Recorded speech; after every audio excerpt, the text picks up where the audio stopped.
Welcome back. So, the Black Forest farmhouse. It is literally the perfect and completely terrifying example of what happens when modern internet curiosity violently collides with an ancient physical terror.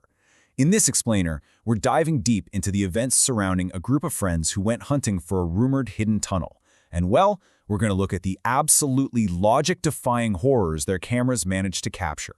We really have to start things off with one absolutely crucial question. What actually happens when you ignore explicit local warnings just to get views? I mean, this hubris, this massive fatal flaw, is exactly what triggered this entire terrifying descent. You see, the group didn't just stumble blindly onto this property. No, they went in with total intent. There's a stark, frankly terrifying contrast at play here. On one hand, you've got the local warnings. An entire family vanished without a trace years earlier, and the strict, unbreakable rule was to never, ever stay past midnight. And on the other hand, a group of friends who were just excited to film some content for the internet. Trading a dark, documented history for a bit of online clout was, without a doubt, the ultimate catalyst for what went wrong. Section 1. The First Night Anomalies.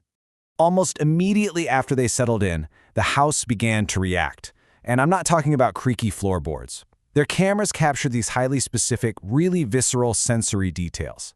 Not just hollow thuds, right? But the distinct, unmistakable sound of fingernails literally scraping through the wood from inside the walls.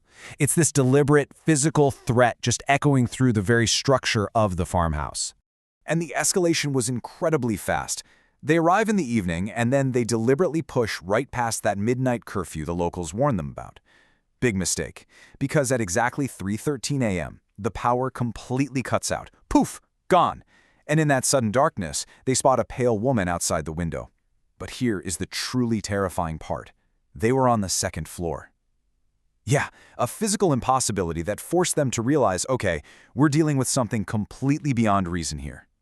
Which brings us to Section 2, the subterranean discovery.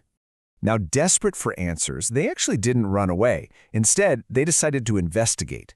They searched the house, moved this old carpet out of the way, unlocked a hidden trapdoor, and actually descended down a narrow staircase. By breaking that physical seal, they essentially unlocked what was intentionally hidden away, unleashing whatever the heck was waiting for them down below. And what they found wasn't just some empty dirt tunnel. We're talking children's shoes, rusted toys, and honestly, most terrifyingly, hundreds of handprints smeared all across the walls.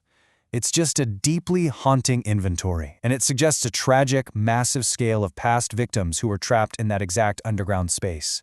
Moving on to Section 3, the impossible VHS tapes. Hidden away even deeper inside the tunnel, inside this completely abandoned room, they discovered a massive collection of outdated media. Just dozens of VHS tapes, all meticulously labeled with dates, straight out of the 1980s, sitting there completely abandoned in the pitch dark. So, what exactly happens when you play media that really shouldn't exist, especially in the context of a haunted underground bunker? Well, the group made the incredibly fateful decision to actually put one of these decades-old tapes into a player to find out. And this is the terrifying paradox of this entire case. The screen didn't show some old, grainy family movie. No, it showed the exact farmhouse they were currently standing in. But get this, it wasn't a recording from the 80s. The video was somehow being filmed live, right in that very present moment, looking in from outside the window. A tape literally labeled from 40 years ago was actively broadcasting their current reality. Just let that sink in for a second. Section 4. The trap closes. At this point, panic understandably sets in. The group frantically rushes back upstairs from a tunnel, only to realize the absolute terrifying truth of their situation. Every single door, chained shut from the outside. Every window, chained shut. They weren't just experiencing some spooky haunting anymore. They were deliberately, physically locked inside a cage. And while they were trapped inside this chained-up box, the audio on their cameras picked up this continuous, repeating whisper. Just 4 distinct words. You opened it again. It is such a chilling accusation because it confirms they weren't just random victims of circumstance. By opening that trapdoor, they had actually repeated a dark cycle that someone or something had been patiently waiting for. Following those whispers, the group was systematically taken. One by one, the friends literally vanished into the darkness of the tunnel.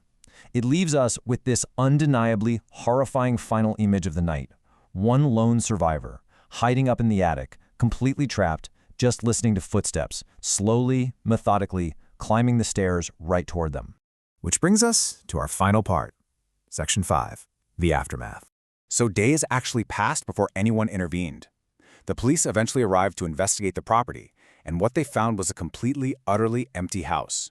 No group of friends, no survivor hiding in the attic. The only witnesses left behind were the cameras. And incredibly, they were still rolling.